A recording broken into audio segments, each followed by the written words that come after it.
Papo de Porto 013, conectando pessoas e negócios, ampliando horizontes no setor portuário e comércio exterior. Patrocínio: Lavanderia Johnny Washer, conveniência e qualidade perto de você.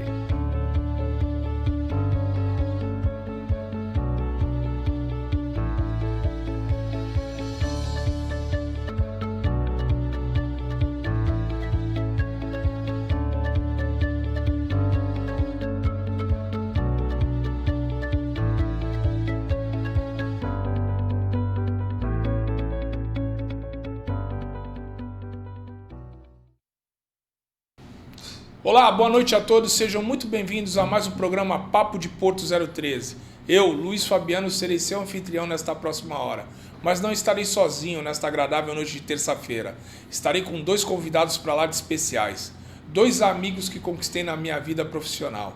E é com grande satisfação que eu divido esta bancada com o meu primeiro convidado, que é o Ronaldo Guerreiro. Seja muito bem-vindo aqui ao Papo de Porto 013, que prazer enorme em você disponibilizar da sua agenda para vir aqui, Ronaldo. Muito obrigado, Luiz. Primeiro, queria parabenizar pelo espaço, cara. Excepcional. Queria agradecer também o convite de você ter feito. É um prazer estar aqui batendo esse papo com você. Legal, Ronaldo. E o nosso segundo convidado aqui do Papo de Porto 013, o meu amigo também, o Jair Felipe Júnior. Seja muito bem-vindo, Jair. Um prazer enorme te ter aqui. Prazer é meu. Obrigado pelo convite. Espaço maravilhoso, a gente vai ter bastante conversa boa, a gente vai chegar num objetivo bem legal aqui hoje. Legal, Jair. Mas antes da gente falar do nosso tema da noite de hoje, né? E aí eu queria aproveitar, como você é um sócio, né, da Casa Planeta, queria saber da sucessão e o que você traz, né? Que você é um jovem, né? Você está trazendo muita coisa na bagagem. Eu queria que você trouxesse aí, para quem nos acompanha, primeiramente a tua história de vida dentro desse mercado tão competitivo que é o mercado de tintas. É isso aí. Hoje eu tô com 31 anos. Cara, se eu te falar a verdade, nunca foi meu sonho, Luiz, fazer a sucessão. Então, quando eu era jovem, eu falei, não. Aquela coisa do jovem, né? Aquele ímpeto do jovem. Não preciso do meu pai, vou fazer minha própria história. Fui para São Paulo muito cedo, trabalhei na Ambev durante muito tempo, trabalhei em multinacional muito tempo. E aí chegou um certo momento que meu pai começou a desacelerar um pouco, começaram a precisar de reposições na empresa que eram relevantes. E aí ele me fez o convite. Aí eu comecei a pensar, beleza, eu estava como gerente da América do Sul de suprimentos lá na Ambev. Mas aí eu pensei, tem um negócio aqui parado, não parado, né? Mas que se eu deixar, algum momento vai acabar. Ou ele vai vender, ou ele vai parar de trabalhar e não vai ter um fim. E por acaso, a Casa Planeta, ela foi comprada porque o sócio anterior, o proprietário anterior, não tinha sucessor. Então, a história podia ter se repetido, meu pai não ter um sucessor, e a Casa Planeta ser vendida, ou comprada, ou acabar simplesmente diminuindo. Então, eu aceitei esse desafio com meu pai.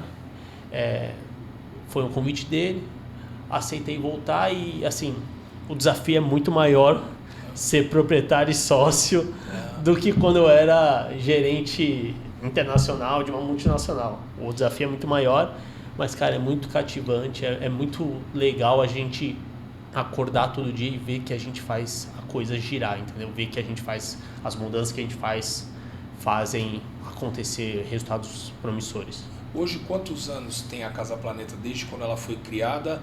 E assim, você tem a sua sucessão desde quando ela foi criada e desde que ela foi comprada, né, do outro sócio.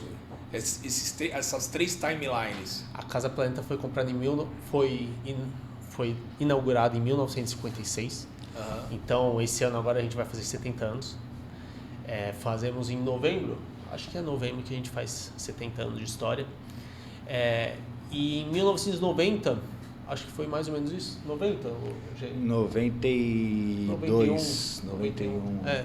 Em 1991, acho que foi, que meu pai comprou há 34 anos atrás.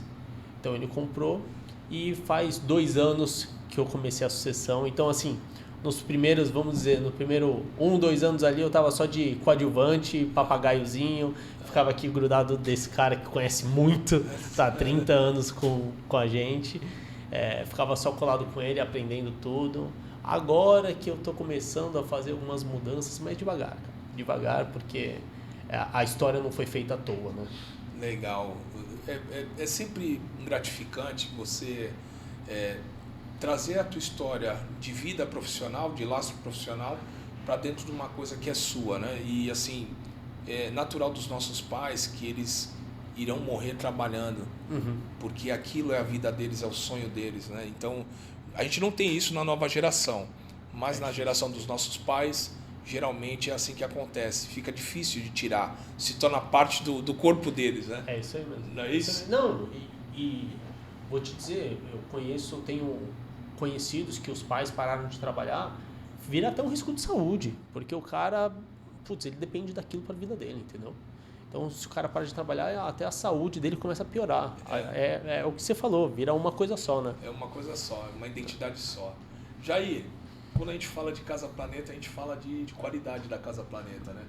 Geralmente, quando eu te encontro, eu sempre pergunto, porque eu quase toda hora eu me esqueço, e eu atormento o Jair por conta de uma tinta, de um produto que é utilizado, é um anticorrosivo para o navio, e eu encontro o Jair na rua. Jair, qual é o nome daquele produto lá que é anticorrosivo para chaparia de navio, para chaparia de embarcação, né?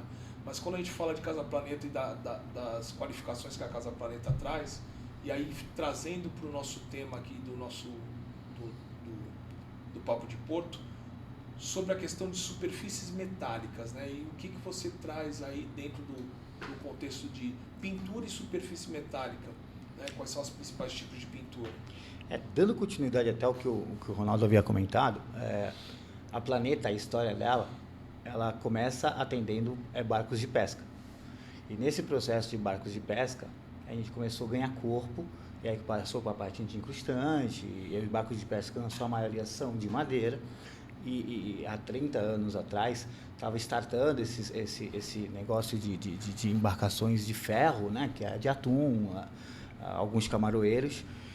E foi quando a Planeta começou a ganhar corpo nesse processo de proteção anticorrosiva e proteção de embarcações de um modo geral. Nosso trabalho foi tão bem feito na época que o nosso parceiro nos convidou a ser distribuidor e representante do negócio como um todo. Então a gente ficou com, na época, a parte imobiliária, a parte industrial, a parte naval e a parte de iate.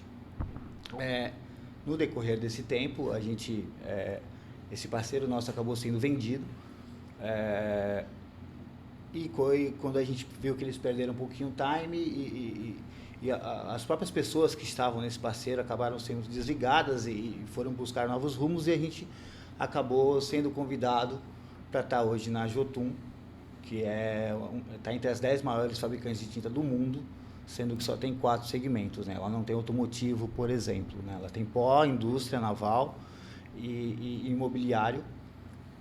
E foi quando a gente tomou um novo rumo no nosso negócio e a gente deu continuidade a esse processo. Com relação à proteção anticorrosiva, ela é tão importante no processo e, ao mesmo tempo, desrespeitada, né? Existem normas, a Petrobras é uma empresa que tem essa responsabilidade do negócio dela, e algumas empresas ao redor começaram a usar as normas Petrobras para que tivessem um norte para seguir na proteção anticorrosiva. Hoje, a gente tem acesso a outras normas, não que a Petrobras não seja menos importante, mas as normas Petrobras são desenhadas para a Petrobras. E hoje, algumas normas internacionais, que é o que os grandes fabricantes estão adotando, usam essas normas para poder levar para dentro do negócio a proteção anticorrosiva, não necessariamente para o negócio da Petrobras como era no passado. Então, hoje nós temos o NORSOC e principalmente a ISO 12944. Então, a gente trabalha em cima de ISO para poder trazer. E essa informação, às vezes, não chega na ponta. né? O engenheiro, o encarregado, o supervisor de manutenção não tem essa cadeira na faculdade, né, de proteção anticorrosiva com uma acidez, né, com a sua idade. Então, isso acaba minimizando a informação para os caras. Então, é onde entra a gente com esse processo de especificação, apresentando normas, certificações internacionais, para que a gente possa trazer o melhor benefício e o melhor custo-benefício nos negócios. Quando você fala e aí eu vou partir aqui para o Rodrigo, o Jair está falando da questão dos profissionais de terem conhecimento na ponta. Hoje, dentro do mercado que vocês atuam, há treinamento para quem vende, no caso que é o balcão, e como que você enxerga, e aí trazendo até da tua experiência de fora, que a gente vê falta de profissionais em todas as áreas, né? E acho que na área da indústria da pintura também não ia ser novidade. Mas quando a gente traz esse treinamento, você tem treinamento para o teu pessoal que vende e há treinamento no mercado para o pessoal que trabalha fazendo a pintura? Eu acho que, Luiz, isso é uma das principais diferenças quando você está falando de uma tinta que o pessoal tem que aprender, a gente tem que ensinar a separar de uma tinta decorativa de uma tinta de alta performance, uma tinta que tem uma funcionalidade, né? Então, a nossa equipe, eu acho que o que fez a Casa Planeta perdurar por tanto tempo e crescer por tanto tempo foi o conhecimento técnico. É o conhecimento técnico que a gente dá para o cliente, é o conhecimento técnico que a gente dá para o nosso time.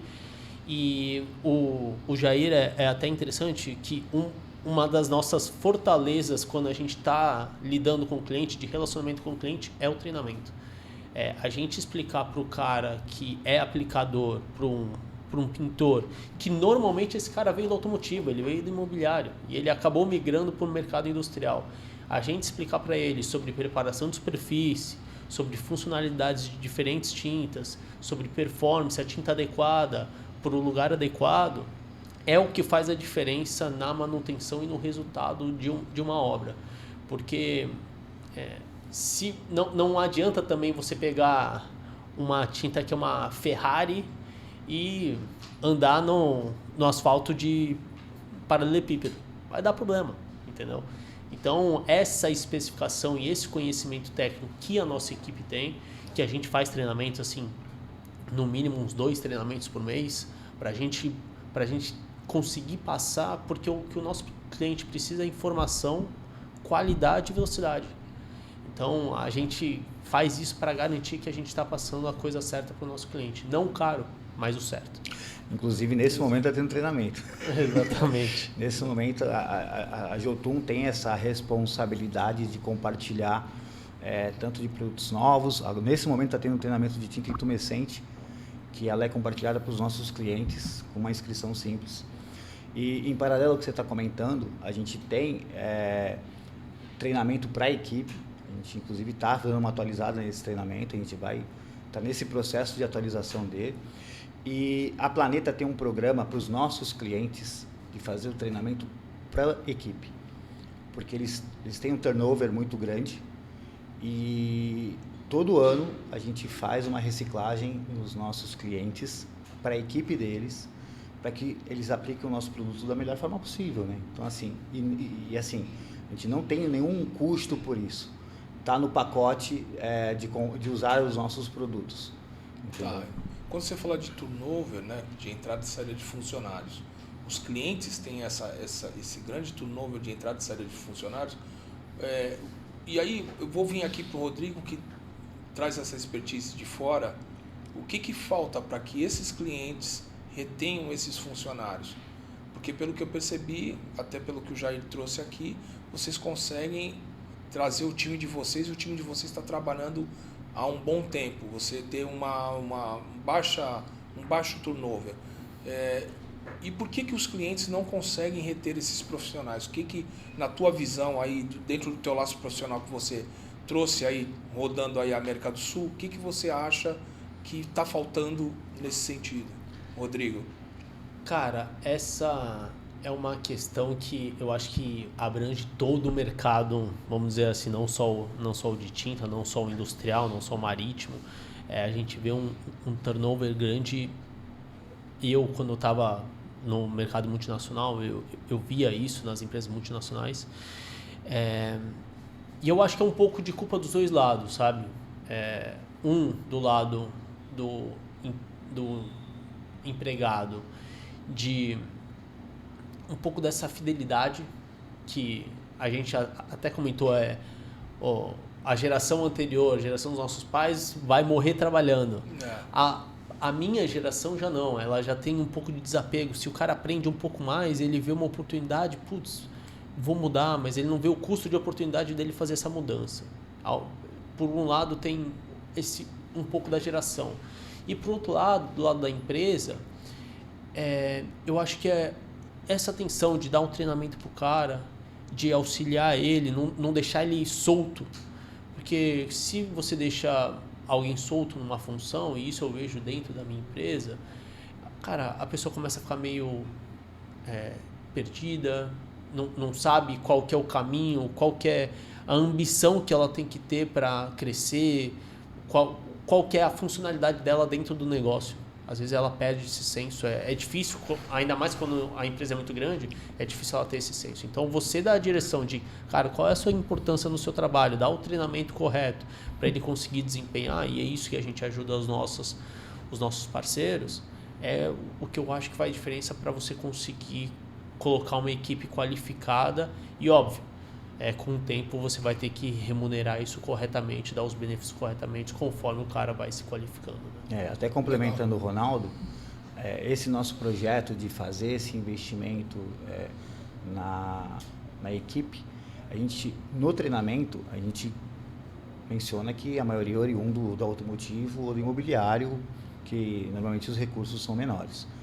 E eu converso com os caras que se eles se especializarem, e aí não é no treinamento da Casa Planeta, não é no treinamento que a Geoton faz, mas buscar especialização junto a uma Abraco, que é a Associação Brasileira de Corrosão, ou um NACE, que é uma certificação internacional, o cara pode virar um pintor que tenha essa certificação e trabalhar em grandes plataformas, ganhando até salários de 20, 25 mil reais por mês. Então, assim, nesse treinamento que a gente faz, é uma forma de fomentar que esses profissionais não desistam do negócio. Que se eles investirem também, porque é mais ou menos o que o Ronaldo falou, a empresa investe, né? Só que o outro lado precisa entender também que ele precisa ter algum tipo de investimento, né? Porque a gente vive num mundo que o trabalhador tem que treinar, não é só isso, tem que ter essa mão dupla, né? E tendo essa mão dupla dentro do negócio de pintores, ele pode virar um inspetor, que eu sou inspetor de pintura nível 1 Abraco, eu tenho especialização também em resolução da IMO, que é uma inspeção de tanques de navio. Então, nesse período, a gente se especializou também, e com eles não pode ser diferente, né, Luiz? E quando a gente fala aí, você falou de especialização da indústria, você logo no início falou da indústria naval, da indústria imobiliária, e da própria indústria em si, né? Então, quando a gente fala da indústria de armazenagem, a gente estava conversando aqui no BEC, né, Rodrigo?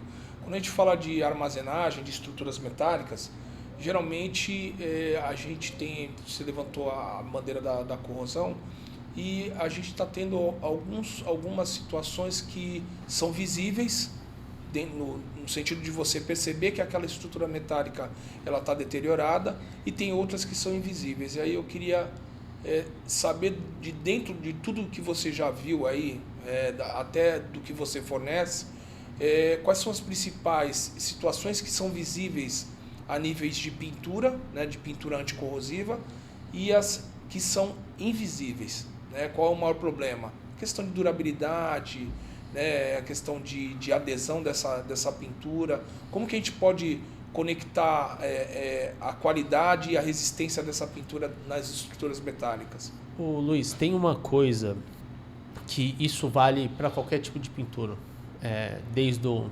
decorativo, automotivo e principalmente para o anticorrosivo, para a estrutura metálica, que é a preparação de superfície.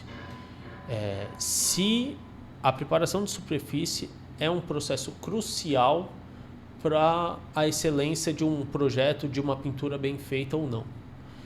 Se você não fizer a limpeza correta da superfície que você vai fazer, se você não dá um perfil de ancoragem que a gente chama, que é para ela não ficar lisa, ela ter uma superfície que a tinta consiga aderir, qualquer dessas etapas que não foram feitas corretas vão começar a gerar pontos de corrosão. Então, se tem um pedaço de oxigênio dentro, você não está vendo, a tinta está ali, mas ela já está, o pedaço de oxigênio está corroendo ali aquele aço. Aí quando ele sair para fora da tinta, já está gigante lá dentro. Então, em algum momento ele vai sair. Ou a tinta vai desplacar, ou vai criar uma bolha, ou vai criar um craquelamento, e em algum momento vai sair. Mas você não viu como está dentro. Porque se você não preparou a superfície correta, a chance de ter um ponto de corrosão ali é grande. Então, desde o decorativo até o anticorrosivo, a gente treina bastante a nossa equipe para orientar bastante que a preparação de superfície é um processo crucial para a qualidade de qualquer tipo de pintura. Legal. O Jair já deve ter. Tem vários casos Em aí. treinamento, Luiz, eu falo que são 3 coisas. Que tem que ser feito, Que deve ser feito. que dá para fazer e o que mandam fazer. Isso acontece muito.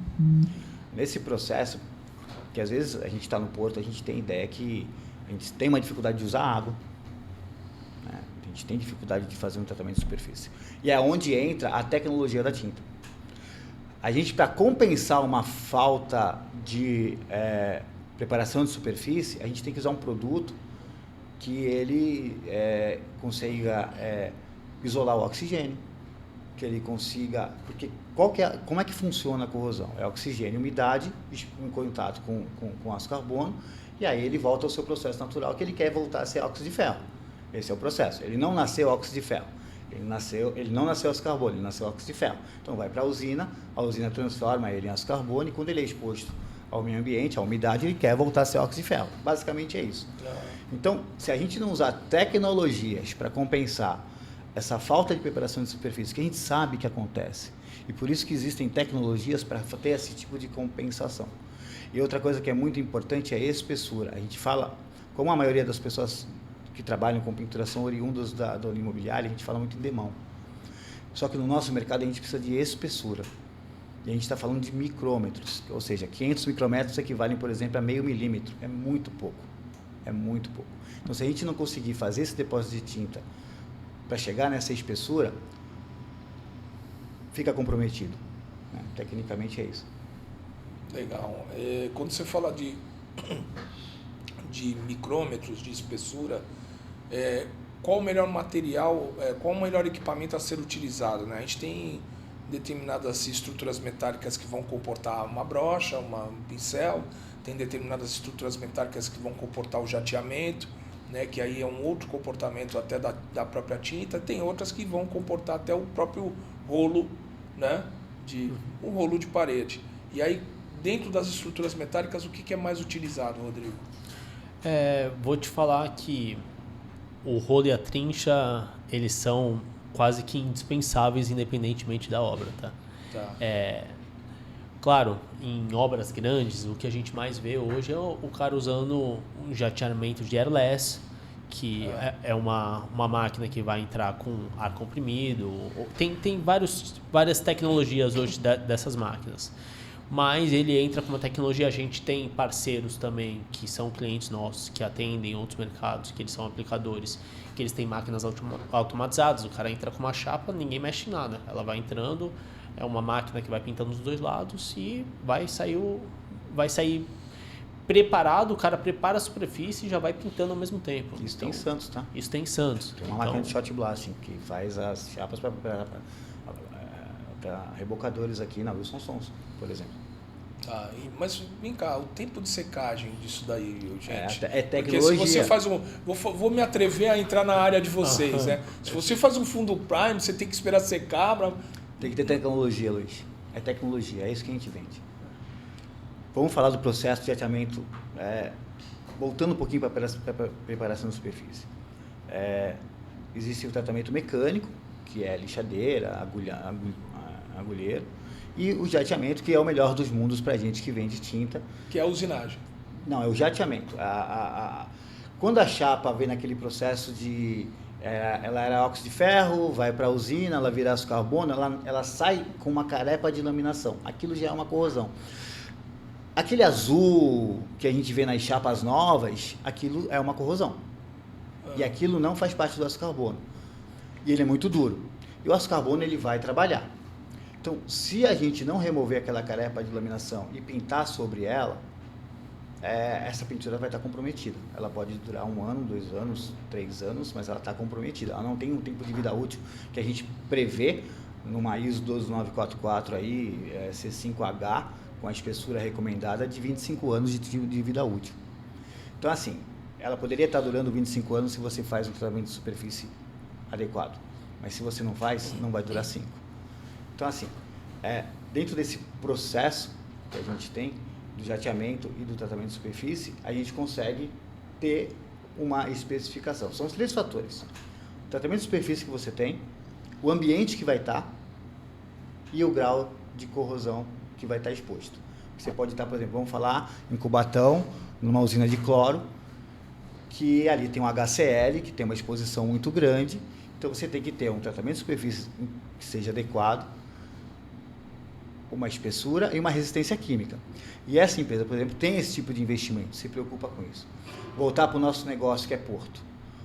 O porto, às vezes, não tem essa oportunidade de fazer esse tratamento de superfície. Então, se o cara não usar uma tecnologia, se o cara não fizer esse investimento para poder ter essa compensação no tratamento de superfície ruim, um equipamento dele, um ativo dele que poderia durar 5, 10 anos, ele vai durar bem menos, ele vai ter uma manutenção anual. E tudo isso gera no custo passivo, né? Porque se o cara tiver que parar o equipamento todo ano, ele não tá faturando. Se ele tiver que colocar mão de obra para fazer a manutenção todo ano, ele tem um passivo de possibilidade de acidente. Então, assim, isso não vai na planilha quando o cara está comprando, né? Aquilo que a gente estava comentando há pouco do homem de vendas, né? Ou então, se ele tiver um acidente, né? Que é pior ainda. Então, assim, isso precisa... Essa imagem, é o nosso desafio dentro do porto. Tentar educar esses nossos engenheiros, nosso time de manutenção, a ter essa responsabilidade, essa preocupação. Hoje, quando procuram vocês, Rodrigo, é mais por prevenção ou mais por manutenção? Dentro do que vocês trabalham de volume? Perfeito. Mais prevenção ou mais manutenção? Eu acho que são 2 caminhos. A prevenção e a manutenção estão em um caminho, mas são 2 caminhos de manutenção e prevenção, que é quando o ativo já está ali, e obras novas. Então, quando a gente está falando de obras novas, a gente está falando desse jateamento, dessa coisa mais tecnológica, que acho que a gente fala que quando é obra nova, e essa é uma conta legal de fazer que o pessoal não costuma fazer. Quando é obra nova, a tinta costuma ser entre 0,3% e 0,7% do custo da obra. Então, se o cara investir 20% a mais numa tinta que tem uma tecnologia que faça diferença, que vai fazer o ativo dele durar 20 anos ao invés de 3 anos, é uma conta que é meio óbvia, que não precisa nem fazer conta, mas as pessoas não costumam fazer. E quando vem manutenção, é difícil do cara fazer essa conta, porque é toda essa conta que ele fez de passivo, de riscos, etc. E manutenção e prevenção, aí depende muito do estilo da empresa. Quando a gente fala de empresas grandes, então a gente tem os grandes terminais aqui de Santos que a gente faz um trabalho, Santos Brasil, Embraport, DP World, os caras já têm um caminho de manutenção, já tem um projeto de manutenção, um orçamento de manutenção no ano que eles seguem direitinho, porque, os caras já estão educados. Mas depende do terminal, se é uma empresa menor, ou é uma empresa que às vezes não é de terminal, é uma empresa, sei lá, uma indústria, um colégio aqui. O cara só olha, só vai pedir ajuda quando já está ruim a coisa. Mas quando são empresas grandes, ou empresas que já estão com a gente há muito tempo, ou com outros parceiros há muito tempo, os caras já estão mais educados a fazer esse preventivo. Mas eu acho que hoje a gente tem muito mais o preventivo com os nossos clientes. O Brasil é um país... Do que a manutenção quando já deu um problema. Assim, o Brasil é um país de manutenção. Você vê pouco investimento em obra nova. Você não está vendo, você não vê grandes investimentos de obra nova, de estrutura metálica. No Porto, você vê bastante investimento, é obra civil, né? Você vê soja, né? É muita obra civil. Então, o Brasil é um país de manutenção. Inclusive, quando a gente tem reuniões que a gente reporta para a Jotun da Noruega, a China é um país de obra nova. Né? Então, assim, dentro do nosso negócio, a gente tem as obras novas, muito envolvido até em papel celulose, né? A gente está com um projeto de papel celulose muito grande, mas a maior procura realmente é a manutenção. A manutenção. Até porque, assim, vamos falar de corrente de comércio, né? Está compensando mais para muitos países produzir na China, então automaticamente você cresce plantas na China e vai sucateando as plantas aqui, automaticamente você cresce o mercado de manutenção. O desafio... Se assim eu posso dizer. Sim, é isso? Ô Luiz, a gente pode entrar até num mercado que antigamente aqui em Santos a gente era muito grande, que é o mercado marítimo. Sim. Quantas embarcações a gente construía aqui no passado e hoje são o quê? São só os rebocadores? Hoje a gente só tem os Sonsons fabricando rebocadores. Houve também a oportunidade da MSC ter adquirido o grupo dos Sonsons, né? E aí eles estão redirecionando os negócios deles, mas hoje no passado a gente construiu PSVs, né? Era a proposta que tinha no passado. A gente teve construção de torres eólicas em Cubatão. Então a gente teve esse mercado de obra nova aqui que hoje não tem mais. E o que nós estamos fazendo de obra nova aqui é a Wilson Sons com relação a rebocadores, né? Com esse aplicador que tem em Santos, que ele tem excelente tecnologia de jateamento, esse equipamento que a gente está implementando também no mercado de construção de tancagem. Eu brinco que é um dos nossos filhos, né? A gente está trazendo um negócio que é de sucesso no marítimo, implementando na fabricação de tanques, que está tendo também esse investimento aqui, né? A gente tem a Agel como um dos nossos principais clientes, né? A gente tem a Stout como um dos nossos principais clientes, a Granel. Então, assim, esse investimento dessa tecnologia em obra nova, a gente vai com muito sucesso. Acho que o desafio realmente fica na manutenção, porque eu acho que é muito mais falta de informação, que eu comentei há pouco. Eles não fazem a conta, não colocam na planilha todo esse risco, todo esse passivo e faz investimento querendo usar o budget com o menor custo possível. E é onde o ativo do cliente acaba durando menos tempo e tendo uma manutenção mais constante. O Rodrigo falou aqui do mercado marítimo, né? E você ressaltou sobre o mercado dos rebocadores, que é muito importante aqui para nós, aqui na cidade de Santos. Quando a gente fala no mercado de rebocadores, a gente também não pode deixar de esquecer de tintas anti-incrustantes, né? A gente estava falando de anticorrosivos, mas as tintas anti-incrustantes, e aí eu queria também que você falasse delas aqui, a importância delas para o mercado marítimo, né? E até para o mercado naval, né? Quando a gente fala de navegação, também fala no mercado naval como um todo. Queria explorar um pouco mais de você, Rodrigo, com relação a essa tinta, se ela ainda é utilizada e quais são os principais desafios, né? Porque eu me recordo num tempo não tão distante das propriedades químicas dessa tinta estarem interferindo na biota aquática, né? E aí acho que teve alguma reformulação dessa tinta. Eu queria que você explicasse melhor aqui para quem nos acompanha no Papo de Porto 013. Isso aí. Vou até puxar um pouco do que o Jair trouxe sobre o nosso maior parceiro hoje, que é a Jotun. A Jotun é uma empresa norueguesa e ela está fazendo, se eu não me engano, 100 anos esse ano. E ela é uma das líderes do mercado marítimo. E ela que trouxe várias das tecnologias da tinta anticrustante, né? E aí quando a gente entra em anticrustante, a gente entra numa variedade enorme, desde o barco de pesca de madeira até pro navio cargueiro da MSC enorme. Então, existem diferentes tecnologias para diferentes necessidades, diferentes velocidades, diferentes tamanhos, depende de quanto tempo o barco vai ficar parado, quanto ele não vai ficar parado. Então tem várias tecnologias e a gente ajuda o cliente a fazer essa especificação correta para a necessidade correta.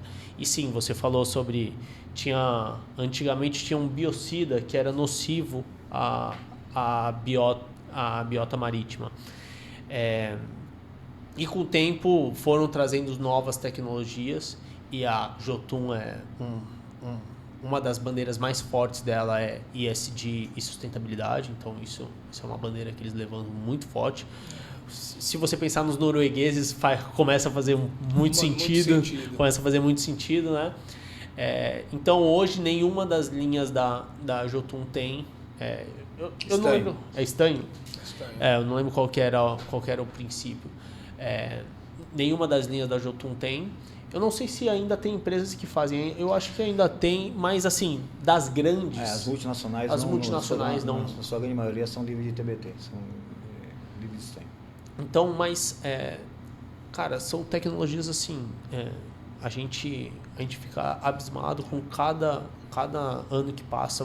A Jotun vem trazendo novas tecnologias que dá uma redução de consumo de diesel, que melhora na emissão de gás carbono, que melhora a velocidade da embarcação. Então, são contas que o mercado marítimo já conhece um pouco melhor, que é legal de sentar com os nossos clientes e conversar sobre essas otimizações. Toda vez, o Wilson Sons é um exemplo, toda vez que tem uma nova tecnologia, a gente senta com eles eles abraçam a nova tecnologia porque faz muita diferença no negócio deles. E muito naquilo que o Ronaldo falou, de usar a Ferrari no lugar certo, né? A gente vai fazer Ferrari e não vai conseguir fazer um rally, né? Nós temos tintas à base de silicone, que é como se fosse a analogia do Teflon da frigideira, que ela não tem nenhum tipo de biocida. Então, muito legal. Só que, por exemplo, a gente não consegue introduzir isso, ou tem dificuldade, ou estamos estudando ainda, em rebocadores. Porque a velocidade que o rebocador exerce e o tipo de trabalho dele não é o suficiente para poder, com a embarcação navegando, remover esse animal que incrusta na embarcação. Então, não adianta também você ter a tecnologia e colocar ela no lugar errado. Né? Então, no caso, você está falando que uma tinta anticrustante, não sei os níveis das tintas, né? Elas têm que ter para determinados tipos de embarcações. Exatamente. E para outras não. Exato. Mercados, né? Por exemplo, o mercado de iate. Uma embarcação de iate praticamente não navega. Navega só no período de verão. Então, nesse processo que ela fica esse tempo todo parada, você tem que ter uma tinta que o filme seja mais móvel. Porque como é que funciona a tinta anti-incrustante? A embarcação navega, ela tem um alto polimento, sabonete, e ela vai se desgastando e ela vai se renovando. Lembra que eu comentei com você que a gente trabalha com espessura de micrômetro?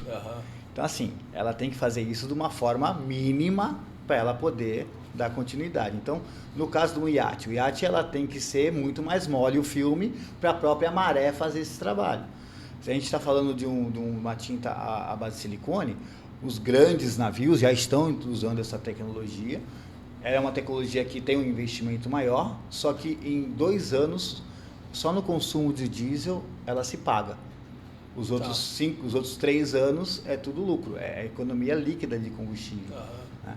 E a gente tem outras tecnologias que se usam mediante o nível de embarcação que se tem. E quando a gente fala dessas tintas anticrustrantes, e valendo lembrar até da questão da velocidade, tem a questão da aderência da embarcação, né? Eu vi recentemente uma reportagem de um navio que emitia bolhas embaixo do casco, mas ele tinha que ter a ajuda da tinta nas obras vivas, né? No caso da embarcação no mar, para que ela diminuísse o atrito e o navio navegasse com leveza, né? Então, isso também está dentro desse pacote aí das tintas anti-incrustantes, né? Não é o nosso negócio, a gente sabe que é uma tecnologia que existe externa, que em comum acordo com a tinta, ela aumenta o desempenho. O aumento de desempenho não é o seu negócio direto, que é o naval. Não, assim, é um equipamento, né? Que as embarcações estão utilizando, que elas fazem esse trabalho, mas mesmo assim precisa da tinta.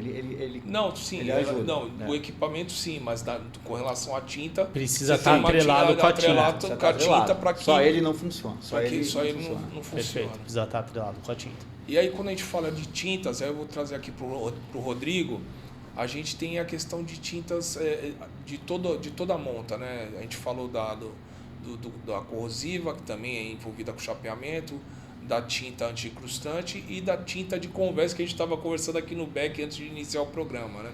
E qual é esse tipo de tinta que é utilizado, que é uma antiderrapante que é utilizado?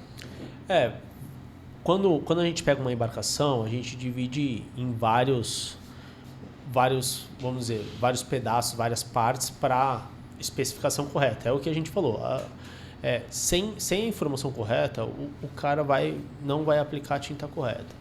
Então, na obra viva vai entrar o anticrustante, vai entrar o primer. Nas obras mortas, que acima da linha d'água, né? Normalmente vai entrar uma tinta, um anticorrosivo e um PU, que é para proteção à abrasão. E aí, na casaria e no deck, a gente tem várias tecnologias, mas a que você falou específico do deck, ele tem que entrar com um primer anticorrosivo, até porque aquilo ali é aço, né? Se eu nunca pensar no anticorrosivo no aço, eu vou ter problema em algum momento. E aí tem duas opções, ou às vezes ele vai entrar com epóxi piso, que aí ele vai ter um quartzo, que é o que você falou, que dá esse efeito antiderrapante, né?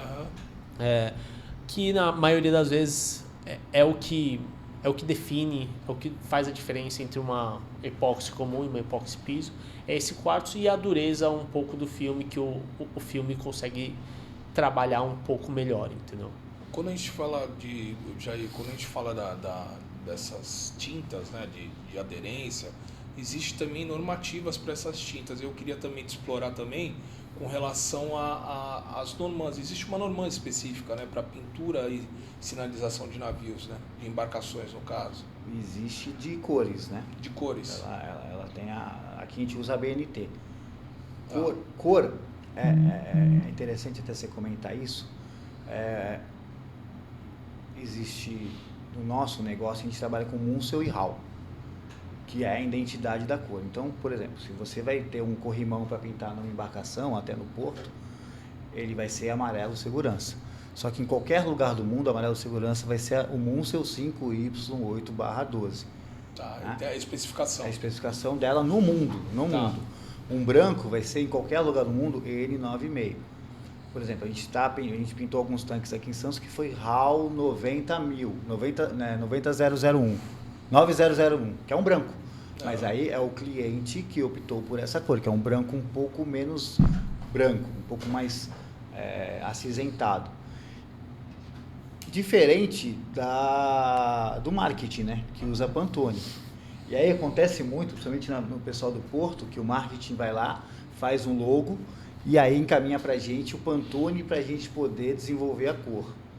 E aí a gente tem que criar um HAL, um Munsell em cima daquele Pantone. Ou sei lá, ou às vezes o cara manda vermelho canarinho. E aí a gente tem que se livrar. Então, assim, no nosso negócio, o que a gente fala de cor, o que identifica a cor é Munsell ou Pantone. Munsell? Munsell. O que significa? É o cara que é um sobrenome. É um sobrenome. É o Que sobrenome do cara que desenvolveu, padronizou as cores mundialmente. Se eu não me engano é isso. Ou o Pantone, eu não sei exatamente, o Pantone acho que é isso. Pantone também é a mesma coisa, eu acho. Ele padronizou as cores em que sentido? Por exemplo, vamos dar um Ele exemplo. Que criou o código. Eu trabalhei... Ele criou o código. Ele criou o código. Das cores. Ele criou o código. E em cima daquele código, por exemplo, 5 é o quanto que vai de corante 5. Y significa amarelo, yellow. Tá. E aí vai... ele padronizou dessa forma. O Pantone é o mesmo modelo, né? Só que o Pantone é usado para gráfica, para E essas muito informações mais no não marketing, corroboram. eles não se falam. Eles não se falam. Então, às vezes a empresa do marketing vai lá, faz o logo baseado nas cores gráficas, aí manda pra gente fazer a tinta pra pintar a chapa lá do cara com o logo deles. E aí o desafio na manutenção é, olha, talvez não fique 100% igual. Né? Tudo bem, a gente vai lá, tem que fazer a amostra. A gente tem aparelho pra fazer identificar qual é a cor mais aproximada, não sei o que, mas cor, e eu falo isso até no decorativo também. Se você pintou aqui de azul, daqui a 1 ano, esse azul não é o mesmo azul que você pintou. Perde a tonalidade. Ele perde, ele tem o UV batendo nele, que vai calcinar ou vai deixar mais amarelado. Então, cor, assim, sempre vai ter uma diferença mínima ali. A gente usa os códigos exatamente para tentar padronizar o máximo possível. E a falta de informação do cliente me manda um amarelo. Aí eu pergunto, meu amigo, qual é o amarelo? Então, eu comparo as tintas a você entrar numa loja de perfume, né? Você tem que abrir o perfume para sentir o cheiro, porque senão tem muito perfume no ar e você não sabe quem é quem. Então, mais ou menos é isso que tem as paletas de cores para você identificar, e aí codificou-se para poder... É bem por aí. É bem por aí. Vai fazer tem o norte, né? Tem o norte. Só para ter o norte. É isso aí. Sem contar que no imobiliário os caras fazem 10 mil tipos de cores. Né? No nosso negócio não, a gente trabalha muito mais com cores que são segurança, né? A não ser um navio que o cara tem uma casaria, tem um navio que tem a casaria dele é roxa. Tá. E aí mas ele tem que me trazer a informação de qual é. Isso aí é muito cético dentro da empresa. Mas de estruturas metálicas nos navios é amarelo? Depende. A norma que a gente usa, a BNT, ela sinaliza. O vermelho bombeiro, o vermelho segurança é para linhas de incêndio. O amarelo é para corrimão, que é segurança. O verde é para água de beber. E aí vai. Aí vai a norma BNT que vai direcionando isso aqui no Brasil. Entendi. Depois eu vou estudar um pouco mais, né? Porque eu trabalho no navio. Então, geralmente, no navio você tem aquelas partes que são mais salientes no convés do navio. Geralmente, ou elas estão pintadas em amarelo, ou elas estão pintadas em verde fluorescente, né? Mais ou menos isso, algumas situações, né? Não sei se...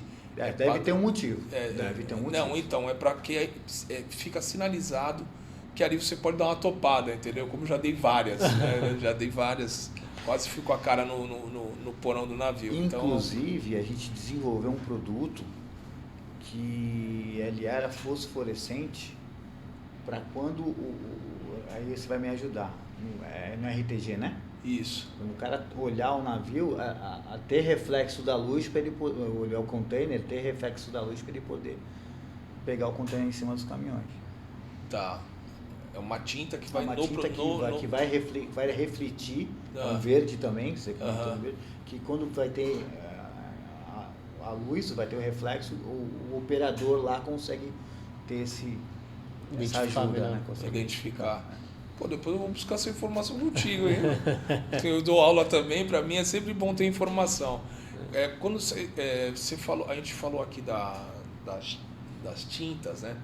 E aí eu queria saber quais são os principais defeitos das tintas líquidas, né? Que a gente possa enxergar. E você falou da questão dos tanques. Geralmente os tanques têm aqueles gradios, né? de plataforma para você rodar o tanque para poder fazer inspeção. E ali também é pintado, né? E quais são os principais defeitos que a gente pode identificar numa pintura quando tem esse gradio, né? Que é essa passarela, né? Se é visível, se não é, tem algum norte para que a gente possa identificar isso? A identificação é visual.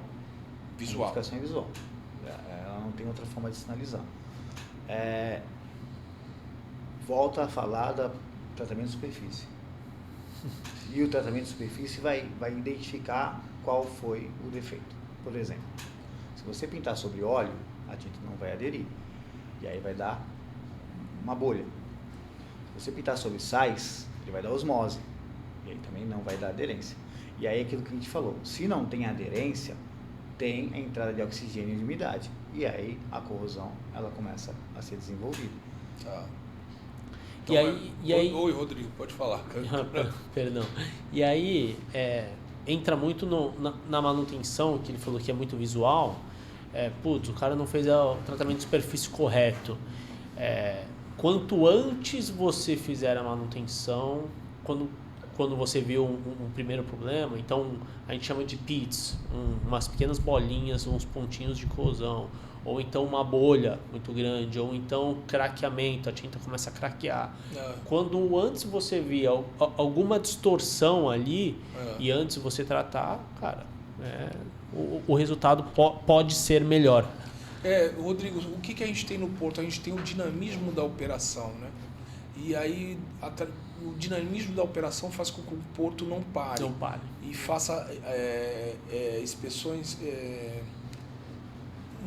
não preventivas, mas sim preditivas, aquelas de momentâneas, né? Então, quando vai ver, aconteceu, né? E a gente já teve até um fato aqui que infelizmente a plataforma cedeu, né? A plataforma não, oh meu Deus, a passarela cedeu, né? E aí é muito difícil você identificar, porque você passa, geralmente a tinta tem a mesma coloração, né? Então ninguém vai identificar a tinta, como a gente falou do azul, né? Você citou o azul, que o azul com o tempo ele vai clareando, mas tem determinadas tintas que são utilizadas no porto que elas se comparam geralmente ao fundo, à superfície propriamente dita. Não sei se é por economia, não sei se é porque eu quero acreditar que seja falta de informação. É uma tinta especial, enfim, não sei o porquê que eu reforço.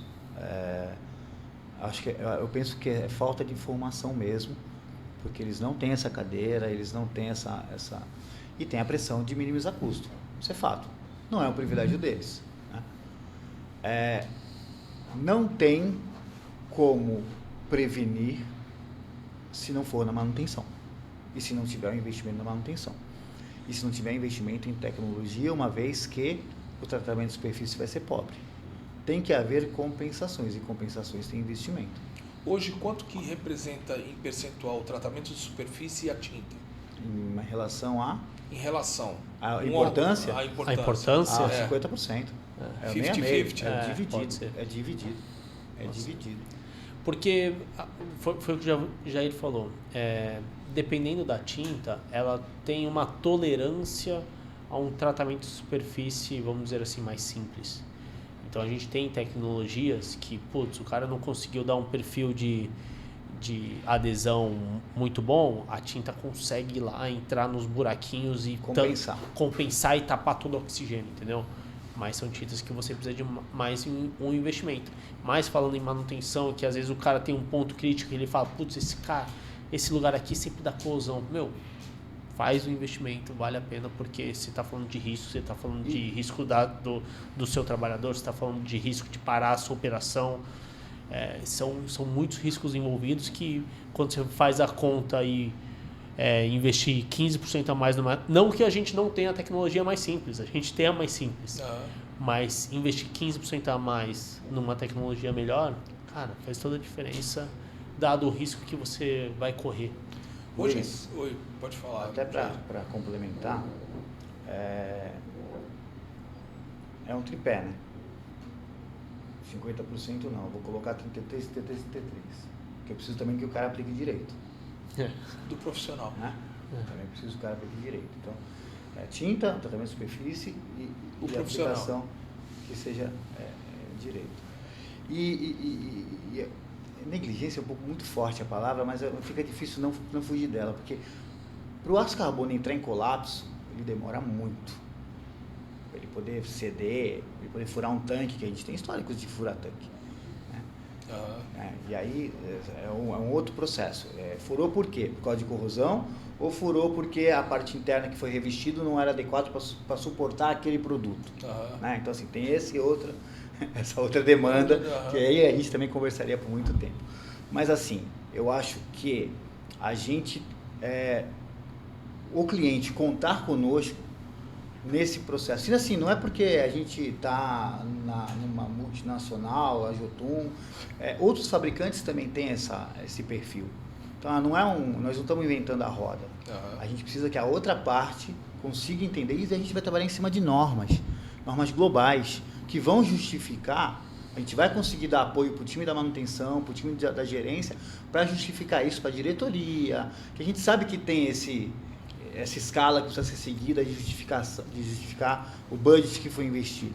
Então a gente pede para contar conosco, para a gente poder dar a ferramenta para esse pessoal fazer esse investimento de uma forma mais saudável. Só para finalizar, a gente está indo aqui para o final do programa. Há um evento específico de tintas para que vocês ofereçam as especificações corretas para empresas, né? Por exemplo, a gente estava falando eu falei do congresso para vocês aí do congresso que eu fiz, mas há um evento que possa assim, vocês que representam uma multinacional possam fazer para que as empresas venham a conhecer produtos, venham a conhecer os cases que tem, né? Porque o que eu vi, eu acho que eu vi até da Eletropaulo, salvo engano, há sempre webinars falando sobre a tinta, principalmente na questão da indústria que você trouxe aí da Petrobras, que é o norte, né? Geralmente é a indústria que sempre traz as regras e normas de segurança ou de manutenção sempre para o mercado. Não há uma previsibilidade de vocês fazerem um evento para poder sanar a dúvida de todos, porque aí vocês não só sanariam quem tem indústria, quem está na indústria naval, mobiliária, marítima e outro tipo de indústria que vocês também trabalham, mas também para o público em geral. Eu acho que isso disseminaria a informação melhor. Vocês têm uma perspectiva disso? Isso daí acontece no mercado de tintas, Rodrigo? Perfeito. Ano passado a gente fez um evento para alguns dos nossos clientes falando sobre a norma ISO 12944, falando sobre melhorias, produtos que a gente estava trazendo. Vou te falar aqui um evento grande aqui em São Paulo sobre corrosão, sobre manutenção preventiva, a gente não tem. E é uma baita oportunidade de se fazer. Falando sobre... A gente foi na Naval Shore, a gente vai esse ano também, que fala... Aí a gente fala muito sobre preventivo, mas no marítimo. Quando a gente fala dos terminais, do onshore, da indústria, a gente não tem um evento focado para isso. Quando o Ronaldo mencionou evento focado, é para o público em geral. Porque dentro do nosso negócio, você tem PT, você tem Senap, você tem uma série de... Tem a Braco, seminário de corrosão da Braco. Corrosão da Braco. Então, assim, existem esses congressos, mas fica muito entre os próprios caras, né? Fica no aplicador da nossa tinta, fica entre a gente, não fica no cara do terminal, entendeu? E tem bastante divulgação, e a gente faz essa divulgação e ao mesmo tempo não tem interesse deles. Você não vê essa troca. A gente fez o workshop em Santos, a gente vai fazer um outro em São Paulo, está programado para São Paulo, porque a Planeta ela é dona da região da Baixada Santista, Grande São Paulo e Vale do Paraíba. Então a gente tem que abranger toda essa região, então a gente vai fazer o próximo em São Paulo, mas a aderência é complicado, a gente tem que ficar pedindo pro pessoal ir, a gente sabe que o HH deles também é complicado, sair do lugar. O homem-hora. E a gente entende isso, então assim, precisa ter essa boa vontade de todas as partes. O que nós estamos fazendo é o webinar. O webinar tem muitas, durante todo o ano, todo mês, praticamente você tem o webinar tentando fomentar o negócio de forma mais direcionada. Mas o que a gente sente é a falta desse back, a falta do interesse do pessoal. A gente tem que ficar insistindo bastante para dar aderência. Porque o que você falou na rotina ali do trabalho do cara, ele falar de manutenção, de pintura protetiva, ele parar para falar disso, ele só vai parar para falar quando ele vê algum problema, entendeu? É o que o Ronaldo falou, na obra nova é 1% do custo.